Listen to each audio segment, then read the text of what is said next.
My Journey Transforming Dreams into Actions by Dr. APJ Abdul Kalam. My favorite books.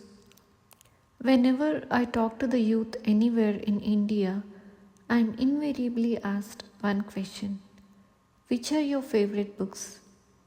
Even though modern life has changed many of our habits, reading is one activity that is still popular in our country.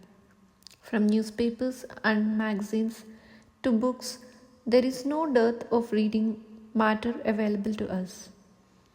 It is heartening that with the growth of the literacy rate in India, the demand for books of different kinds has grown. This shows, I think, that people are not just learning to read and write in school. They are also getting educated and improving their ways of thinking and sharpening their paths of understanding. Reading helps to build these invaluable qualities, and the habit of reading can never be encouraged enough. For me personally, books have always been close companions. I discovered some when I was very young and have never forgotten them. They are like friends who have led me by the hand and guided me through life. Their words breathe meaning into many situations, for I use them to understand the world around me. I have also come across many book lovers who have fanned my love of books. One person in particular who helped me out once by not buying a book comes to mind. This happened in Madras many years back when I was studying at MIT. I had recently become interested in Russian literature and had obtained a copy of a book that I was reading with great interest. However, it so happened that I also needed to go home for a few days, and as always, there was hardly any money in my pocket, not enough to buy a train ticket even for Rameswaram. I saw no way out other than selling the book I was reading in order to tide over this monetary crisis. The place where I went for all such transactions was called More Market in Madras. It was a covered shopping area where all manner of goods were available. But what interested me most was a narrow area towards the rear where second-hand books were bought and sold. There was one shop which I always visited, as the proprietor had become a friend. He had introduced me to many writers and helped me become a voracious reader by providing me with many interesting and uplifting books. That day, when I presented myself at his shop and told him that I needed to sell the book I was reading, he looked at me with a mixture of pity and sadness. He could see that I did not want to part with the book, yet he also understood my reason for wanting to do so. Then he came up with an idea that was brilliant in its simplicity and solved all my problems. Why didn't I leave the book with him as a sort of mortgage? He would loan me the amount he would have paid me for it. When I had the money, I could return the amount to him and take back my book. He promised not to sell it to anyone in the meantime. My happiness knew no bounds at this sudden change in my fortunes. I was now able to go home and not lose my book. Needless to say, my book loving friend kept his word, and that book stayed with me for many years, a reminder of the kindness of strangers and the equally strange world of bibliophiles. I started reading the English classics only when I was in my final year at St. Joseph's College. At the time, I discovered the works of Leo Tolstoy, Walter Scott, and Thomas Hardy. The settings of the stories were completely alien to me and the language different from what I was used to, but the stories of human relationships and their views of society appealed to me. After this, I discovered the works of certain philosophers and started taking an interest in reading about science, in particular physics. Here, I am reminded of a story about Albert Einstein. When he was 12, his mentor, Max Talmud, gave him a book on Euclidean geometry. This book opened the young Einstein's mind to concepts of pure thought and how to explore universal truths, and he began to realize the power of the human mind. Over the years, I have read innumerable books, but if I were asked to name those that are most dear to me or the ones that affected me deeply, I would mention three. The first is called Light from Many Lamps, edited by Lillian Eicher Watson. I first came across this book in 1953 in the very same second-hand bookstore in Madras I had mentioned earlier. The joys of browsing in a cramped bookshop and stumbling upon a rare treasure like this is indescribable. I consider the book to be my companion because I have lived through it and read and reread it so many times over the years that I have possessed it. Considered a classic inspirational work, Lights from Many Lamps contains the writings of various authors. The editor has compiled inspiring stories written by different writers and has also very helpfully mentioned how these came to be written and the lessons to be derived from them. There has hardly been an occasion when the works mentioned in the book have not brought me solace in my hours of sadness or uplifted me when I needed advice. If I am ever in danger of being swept away by my own emotions, this book brings out a balance in my thinking.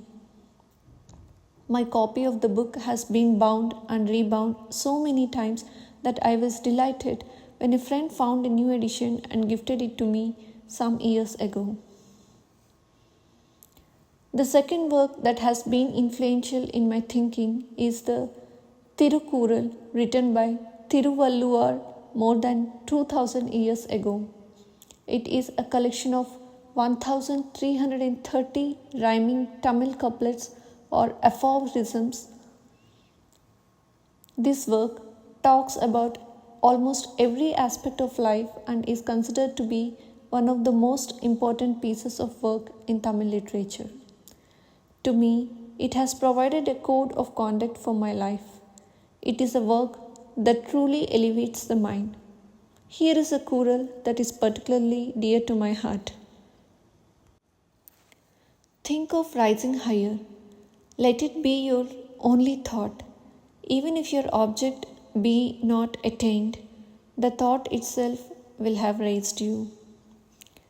The next book that I would like to mention is called Man the Unknown by the Nobel laureate and doctor turned philosopher Alexis Carrel. In it, he talks about how humans can be healed when both the body and mind are treated together. His description of the human body, how it is an intelligent, integrated system, is explained clearly and brilliantly. I think this work should be read by everyone, in particular those who aim to study the medical sciences. Religious texts of different religions have influenced me greatly. I have studied these and tried to find the answers to questions that have appeared in my mind through my life. The Quran, the Vedas, the Bhagavad Gita all hold deep philosophical insights into the plight of the man and have helped me resolve many dilemmas at different times of my life. Just to illustrate how these texts can provide insight into any aspect of life, let me recount a few examples. After I had worked for a while as an aeronautical engineer in Bangalore, I was called for an interview for the post of rocket engineer at INCOSPSAR, the space agency started by Dr. Vikram Sarabhai. I was very nervous about the interview and did not know what to expect. At the time, these words by Lakshmana Sastri, my father's friend and the priest at Rameswaram temple, quoting the Gita, gave me courage. All beings are born to delusion. overcome by the dualities that arise from wish and hate. But those men of virtuous deeds in whom sin has come to an end, freed from the delusion of dualities, worship me steadfast in their vows. I told myself the best way to win was not to need to win, and I went for the interview with this attitude. India's space program grew, and with it, I got to work with many people who helped build it and give it shape. My connection with the Indian Space Research Organization goes back right to the time of its inception. When I look at the way the organization has grown and the kind of service it has provided our country, as well as the people who shaped its objectives and gave it direction, I am reminded of a shloka from the Gita which says, "See the flower, how generously it distributes perfume and honey. When its work is done, it falls away quietly. Try to be like the flower, unassuming despite all its qualities." The stalwarts of the space program were like these flowers. They came and gave direction and then made way for new ideas and new thoughts. Again, while I was at the Defense Research and Development Organization DRDO working on developing India's indigenous missile program, I worked with many brilliant and dedicated engineers and leaders. The words from the Holy Quran ring in my ears when I think of them. Light upon light. Allah guides His light to whom He will. In my personal life too, these works have given me comfort and helped me make sense of the vicissitudes of life. When I lost my parents within the span of a year, I remember praying at the mosque in Rameswaram, overcome with grief and regret for not having met my mother more often because she passed away. But after some time, this line from the Quran came to me. It told me that the passing away of souls is inevitable and the only constant is God. Your wealth and children are only a temptation, whereas Allah, with Him, is eternal award. Poetry has been one of my first loves in the realm of literature. The works of T.S. Eliot, Lewis Carroll, and William Butler have played out in my mind over and over again, appearing to give context and meaning to various happenings. In my endeavors in the scientific arena, how appropriate have been these lines by Lewis Carroll. Let craft, ambition, spite be quenched in reason's night, till weakness turn to might, till what is dark be light, till what is wrong be right. And when work was an endless cycle of back-breaking hours and days merged into days till I could hardly tell one from the other, Samuel Taylor Coleridge's words described my state of mind the best. Day after day, we stuck, nor breath, nor motion, as idle as a painted ship upon a painted ocean. Often I have had to work trying to meet impossible deadlines. A colleague, Group Captain Narayanan, was impatient to achieve our goal of creating guided missiles. He told me once, "You name the thing and I'll get it for you, but do not ask me for time." At the time, I had laughed at his hurry and quoted these words by T.S. Eliot. Between the conception and the creation, between the emotion and the response, falls the shadow. These are just some of the writers and works that have influenced me deeply. They are all like old friends, familiar, well-meaning and reassuring. They know when to enter my mind. They know when I am in some dilemma or my moments of sadness and contemplation. They are also with me in my deepest, most joyous moments. In this age of quick and easy communication, when information comes to us in bite sized pieces, and the charm of the written word can never be allowed to be lost. I once wrote this poem on the books that I often read out to young people. It sums up my feelings for the written word.